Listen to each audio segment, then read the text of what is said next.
లేదు లేదు ఎవరి పిల్ల ఎక్కడున్నదో పిల్లలు చూడాలి ఎంత ముట్టుగా పిల్లలు చూస్తే పోదాం కదా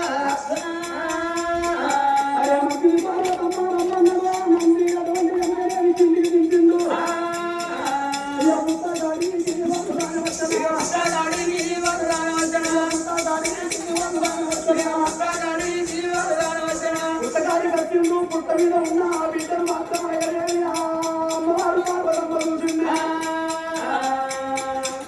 పార్వతి అబ్బాబా ఎంత ముద్దుకున్నదండి ఆడపిల్ల అవునండి ఎంత ముద్దుకున్నది ముందు చక్కెర ముత్యాలు కొంత చక్కెర దాన్ని మనలు ఈ మనం చాలా కొంత చిన్నారు మాట్లాడారు రక్తాలు ఉన్నది చూడ ఎంత ముద్దు పార్వతి ఈ బిడ్డ పుట్ట లేదు నువ్వు బిడ్డలు ఇచ్చుడద్దు ఏదద్దు ఈ బిడ్డే సాలిగా ఈ బిడ్డ నా దగ్గర ఉన్నది నా బిడ్డ ఈ బిడ్డ చాలు అయ్యా కలిసొచ్చే కాలం వచ్చిన నడిచొచ్చే బిడ్డ నాకు దొరికింది ఇక బిడ్డను అడగవు కదా ఇక అడగలయ్యా ఎన్నడు ఇంకెందుకు ఈ ఒక్క బిడ్డ చాలు ఇక నీ పూజలు ఫలించినట్టేనా అవునయ్యా నువ్వు కోరుకున్నట్టు బిడ్డ నీకు దొరికింది కదా దొరికిందయ్యా మళ్ళీ బిడ్డ నోటి కట్టుమని అన్నావు కదా నేను అస్సలు అడిగా ఇక పోదాంరా పోదాం పార్వతమ్మ నెంబర్ పెట్టుకోని శంకరుడు బయలుతున్నాడు లోకాల శంకరుడు కనుక పుట్టగా బిడ్డ మరి బిడ్డ కనుకనే పుట్టకాడు దొరికిందని భగవంతుడు పరిచయంగా రేణుకా నక్షత్రంలో ఈ బిడ్డ దొరికింది కనుకనే యొక్క పుట్టగల రేణుకా అని పేరు పెట్టుకున్నారు ఇంటి రేణుక నా బిడ్డలు సాధకుండా పెరిగి పెద్ద మళ్ళా పేరు పెట్టుకుంటారు ఆ పార్వతి పరమేశ్వరు లోకాల శంకరుడు బిడ్డ పెట్టుకోని హర్యానా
తల్లికి పిల్లలు స్థానాలు వస్తూ ఉంటే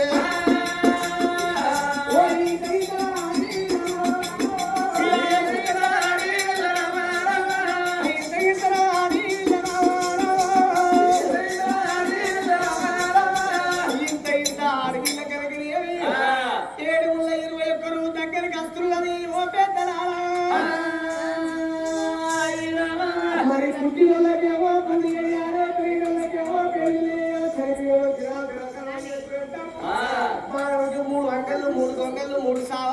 పండుగ అంటారు కాబట్టి ఆ యొక్క బిడ్డలు ఎత్తుకొని అతలు పార్వతి సంబరపడుతున్న సంతోషపడుతున్నది. 21 రోజు దగ్గరికి వెళ్తున్నది. తెల్లవారు 21 దినవనంగా శంకరుడు ఏమనుకున్నాడు? దేవాన దేవతలందరూ రావాలి, నా బిడ్డ పేరు పెట్టంగా. నా తోడ పుట్టింది, నా తోడ పెరిగింది, నా శల్య తమణికల దేవి. అందుకు పల్ల కోడ లోపల నా శల్య ఉన్నది. అన్నను నేను కాదా, నాకు శల్య కాదా?